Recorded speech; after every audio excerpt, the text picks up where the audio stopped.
styles, and how do we help kids who have learned to stop expecting attachment, to get those, to fan the embers, so that their expectation of attachment with people who are going to help them can be revived.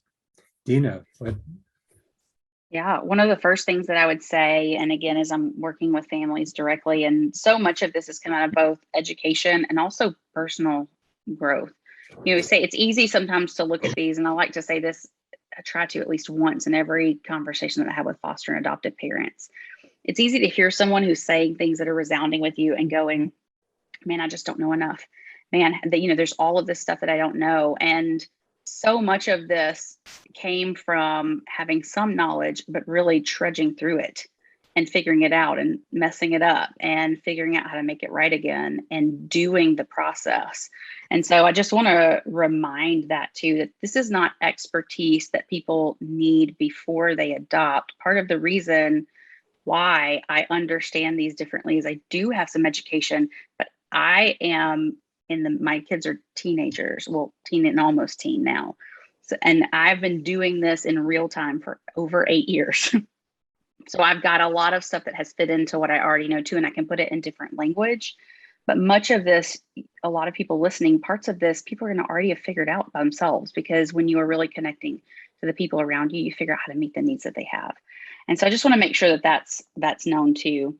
As I start this process of how do you help change attachment and build that? We talked a little bit about understanding the need for signaling in the last, video that we did.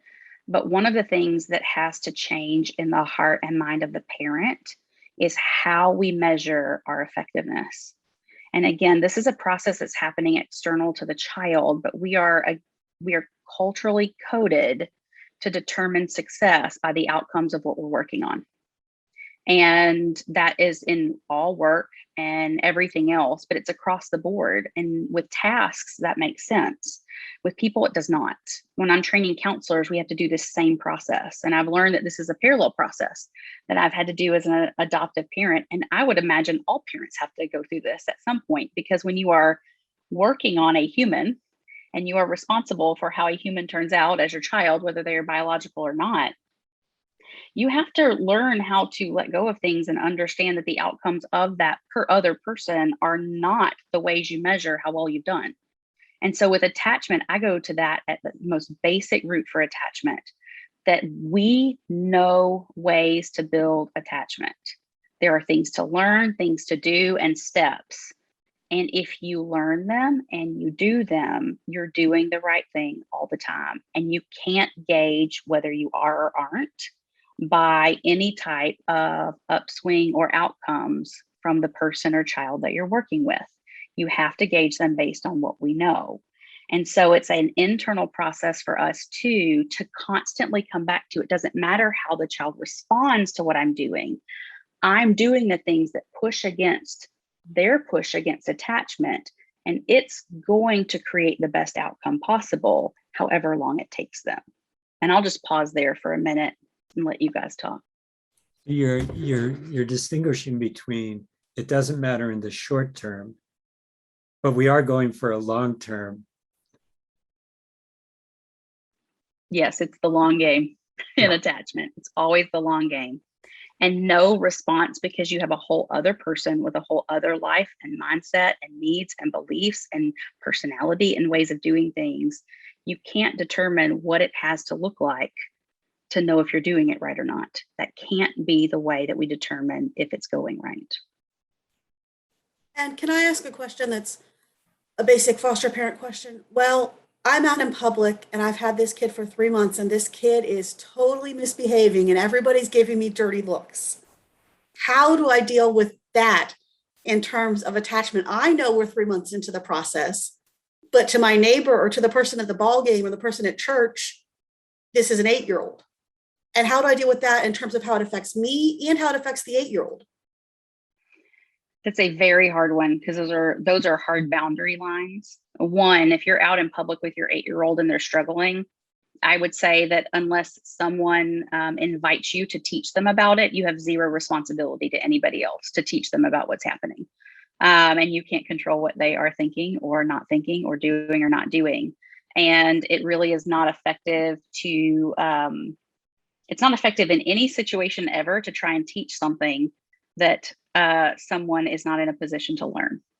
And so one of the things that I highly encourage is to not waste energy where it is not going to give you a return on the investment. You have a lot of space that you need to spend that energy, and their responses are not part of that, nor do you have any control over it. If they invite you, either by saying, tell me about what's going on here, or by inappropriate comments, which we all know happen frequently too if you are an adoptive or foster parent, then you have full ability and invitation at that point to be very clear and direct with people. There are many times where I took opportunities to educate other people because they inserted themselves in a place and by proxy invited me to respond to it. But unless you're invited to respond by them actually butting in, their side stares and comments really only tell you that their world is pretty small. And that's not something you can fix in anything in public. Well, how do you respond? And I know you can say, well, it isn't relevant. What about the person who makes the rude comment? You can't say this kid is a foster kid. You can't say that. That's all confidential, and you might, if you're out in a public place where you're never going to see them again, that might not matter. But if you're in church and you're going to see these people every week, you can pretend like it doesn't matter, but in reality, it matters to you. Other people's opinions of you as a parent matter to you. Absolutely. I'll give you a personal example. I don't mind sharing one personal example. I think that a lot of the responses, one, they have to be really connected to your personality and who you are as a person. We need to be authentic, especially in front of our kids, and be honest. Now, that doesn't mean we have a free for all, but I tend to be a very direct person. I believe clear is kind and unclear is unkind. Brene Brown says that. And I very much believe in making implicit things explicit. So when people insinuate things, I'll say them out loud for them and ask if that's what they mean. And oftentimes that in and of itself is enough for them to realize that they've overstepped the line. And I found that we need to say far less than what we have to a lot of times. So if someone says, I had someone actually say, and it was within earshot of my children, they were not listening and they were far away, but early on. So are you going to have any real kids? This was at church. And I am both direct. I also use a lot of humor. And I said, yeah, I'm kind of over these fake ones. And they went, oh my gosh, I'm so sorry. And we both laughed. And we never had any strange interactions ever again. They used some humor too. And that was appropriate for the moment. It was very congruent with who I was. But it let them know in a more gentle way that the way they said that was not okay. That what they said, that they need to be more careful about what they spoke. And depending on the level of relationship you have with someone, you might be able to do that. In another situation, someone actually said to my children at church, you are so lucky and God made you for your parents. And I address this in front of my children because we don't use that narrative at all for our kids. We are people of faith, but I am clear with my children that I do not believe that they were made for us. That is not something we need. And so in front of them, I said, actually, that's not the story that we believe is going on here. When my kids were born, they were born to biological parents who I believe God fully intended to raise them, and things were broken really quickly. And it's great that God doesn't leave us stranded. We're plan B, and we're totally about redemption and not perfection in this family. We're all plan B. And that's kind of my narrative that I've given. But I said it in front of them so that they could hear the advocacy on their behalf as well, with an educational response to the person who said that to them. I do not want my children growing up believing that somehow their early life needed to be destroyed and traumatic so that we could have the family that we have. That's not the narrative we're perpetuating here. I love Does that. that help? That's such a common, that I hear that all the time, especially in the faith communities, oh, God intended for you to be, really? No, no, I don't think he intended for you to go through what you went through in order to be in my family. Yeah. It can be a really powerful narrative for someone to hear that direct too. It's interesting. And this is, as a counselor, it's been helpful for me because I also understand and have practiced in a realm where people actually handle direct communication, even correction, much better than we anticipate they do. Because the only thing that you see people handling correction is social media and overblown situations of people who are outliers. People oftentimes really appreciate a more clear communication. I would say that I've probably given that narrative to about, 15 to 20 people, since we have sometimes in front of my kids, most of the time not, but I still use the same picture for them. And I always say, I think that the need for things to be perfect could be part of the problem. And we just really love to live in a space that everything's messy and we always have second chances. And he's going to come through and take care of us on the back end and not leave us stranded. And what I oftentimes see is actually an emotional response from the person listening, because somewhere in their heart, they needed that too, because what's coming out of them is a reflection of what they need things to be like, for them to feel like things are right, that things need to make sense to be right or perfect. And any foster and adoptive parent will tell you, we just can't live in that world. Again, that's like pushed in the deep end, right? You can't live in a world where things have to be, quote, right. It just doesn't work that way. There's so much acceptance and self-compassion in what you're saying, Dina. I'm really moved by it. And this situation that Stacy's describing, I'm even going into this situation, I can see myself going into this situation nervously, thinking, oh, if this melts down, it's really going to look bad. Or I could go into this situation with, the kind of sort of armor of self-compassion and saying, yeah, we probably are going to melt down. And, if we don't melt down today, we're going to melt down tomorrow. It's just a matter of time, and kind of rolling with it, and not being too hard on ourselves as parents, and not being too hard on the kids, like in the car afterwards, because that's when dads kind of lose it. We might be able to hold it together in the moment, but when we get to the car, and so how to have this attitude of compassion and self-compassion, and everything you're saying about expectations. What do we expect of ourselves as parents? What do we expect of our kids?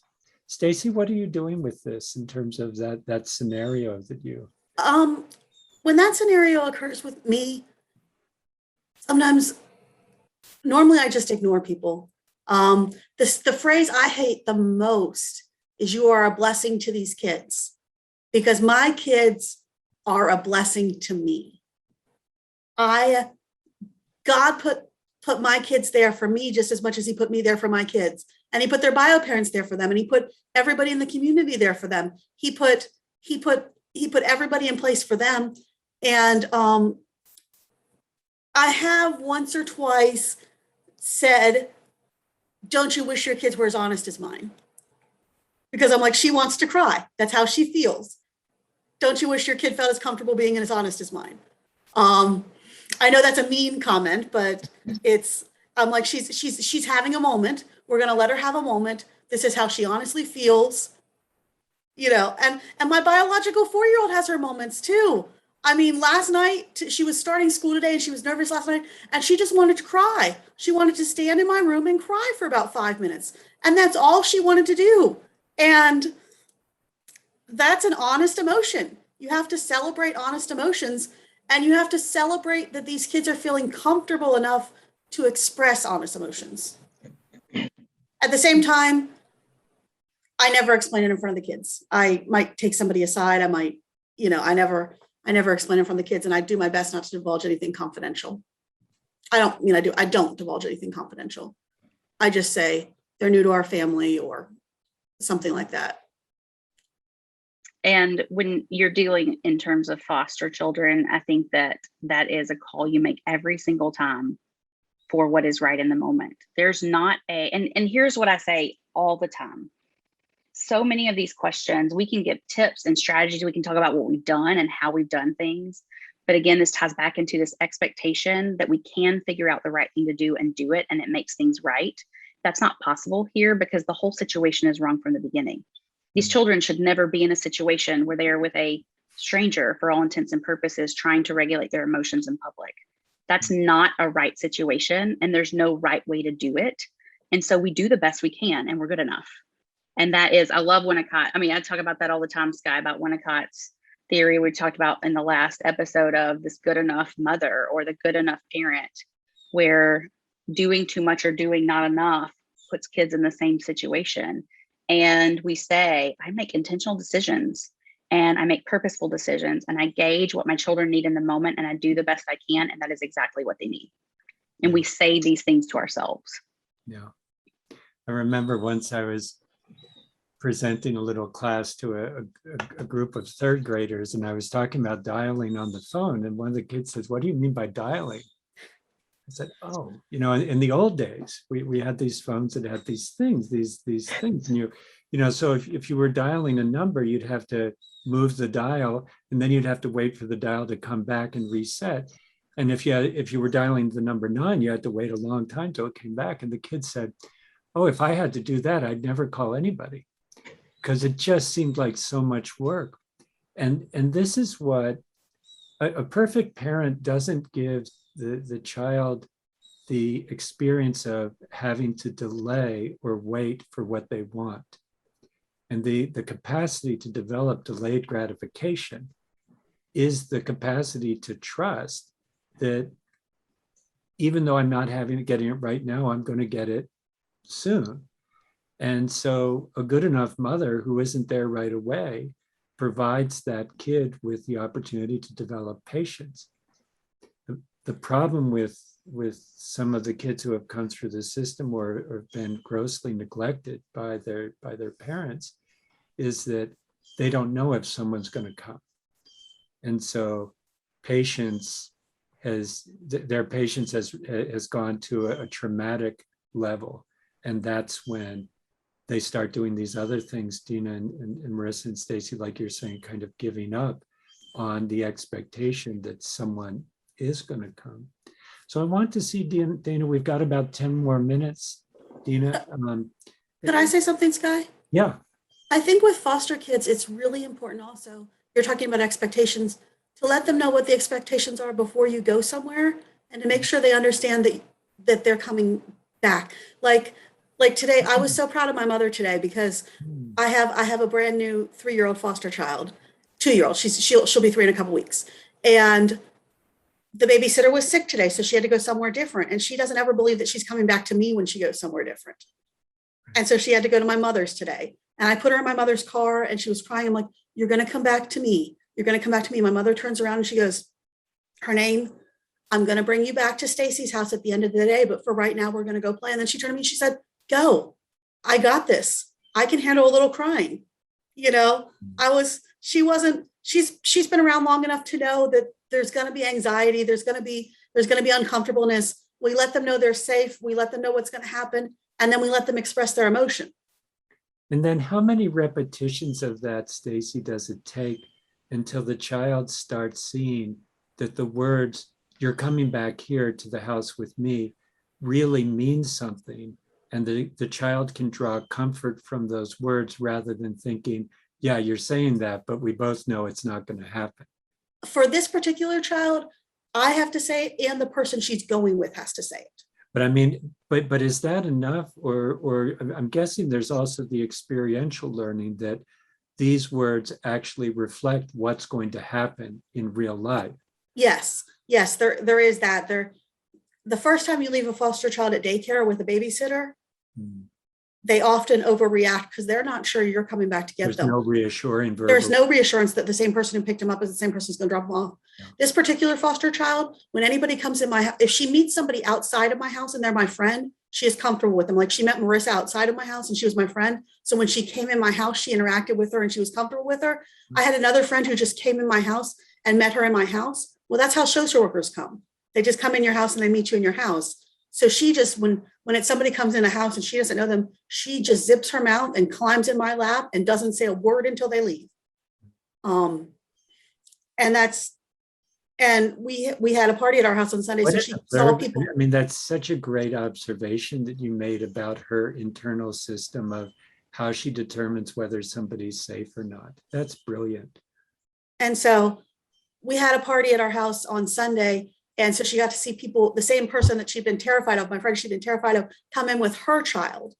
And that reassured her that she came with her child. She was leaving with her child. She wasn't leaving with her. And so she gradually opened up and had fun. And then a broader sense guide to say, how long does it take? You know, because really what that question is how long does it take for a kid to start building real attachment? Yeah. And the truth is there's no answer to that. It all depends. All depends. And you can ask 100 stories from 100 different adoptive or foster parents, and they can tell you oftentimes what the story is, but you're not going to find a whole lot of patterns because it's so individual to the child, their personality, their attachment styles, the parent attachment styles, the surroundings, what's happening, how long they were in, so many things. And even then the process of how it goes, we were in a position where I wasn't sure if my daughter was going to attach to us at all before we finalized the adoption. And I was like, this just may be life. Like, you just kind of have to tolerate the ambiguity of not knowing for sure. And the days and weeks and months and years are deafening, depending on what you're dealing with and what the child needs. And then when it starts happening, it's almost like I always tell parents that we teach people as we're working with people who may be trying new depression medications or longer range medications, where you oftentimes hear physicians or psychiatrists tell them, listen, the way that it's going to happen is you're going to start taking this medicine. You have to take it every day and as close to at the same time as possible. And it's not going to be like Advil, like you have a headache and then all of a sudden you don't. It's going to be that in 2 or 4 or 6 weeks, you're going to go, things are better. I don't feel as low. And attachment is very much the same. You tend to see it retroactively. You don't tend to see it happening as it goes. And suddenly there's a marker that happens and you can tell that it has been changing. And that's so this example is part of what you were referring to when you were saying you've got to keep doing the thing that's kind of the right thing to build attachment, even if you're not getting the short-term outcomes. So for example, I'm guessing that consistency between your words and what really happens is super important. So if you're saying you're coming back with me, it's really important that the kid really does come back with me, especially while we're in that building stage where we're building trust that words mean what's going to happen, or that I'm not going to abandon you, or whatever that is. And I love what you're saying here, Dina, that the immediate outcome from the child might be distrust of any of that sentence or of any time we get in the car, that for weeks, months, years, we don't know how long. And this is part of what you were saying. So we just keep being consistent with that. We keep doing kind of the right thing, hoping, because there's no guarantee that at some point some light bulb is going to go off and they're going to say, every time they've said that, they have done what they said they would do. And maybe they can relax into that just a little bit, to take that risk to relax. Something like that, Dina? Yeah. And I would say that, even some of the ways that I story that for parents is, it's not even that hoping one day it will happen. It's that knowing stuff is changing. Because again, we're talking about an active process in a family system. And so even if we can't see all of the changes, if we can't gauge or measure them, changes are happening. And it may only be that the child comes to a place where when you say, I will do this, this is what's going to happen, and they freak out a little bit, that you remind them, how many times have I told you I'll come back? And I came back every time. And then that settles it. Even if that is a conversation that happens for the rest of their life, we have to divorce the all or nothing thinking that real attachment happens when that doesn't happen anymore, and say the sheer fact that a child went from not trusting at all to just needing reassurance is huge in terms of ability to connect. Yeah. I mean, magnificent in terms of that, and really being able to celebrate those wins, find them, celebrate them, and adjust what we're measuring. My kids may never be fine without asking about the plan, right? And this kind of think, okay, me either. You know, and that could be something we attribute to attachment, and also just sheer type A neuroticism, you know, that may be going on.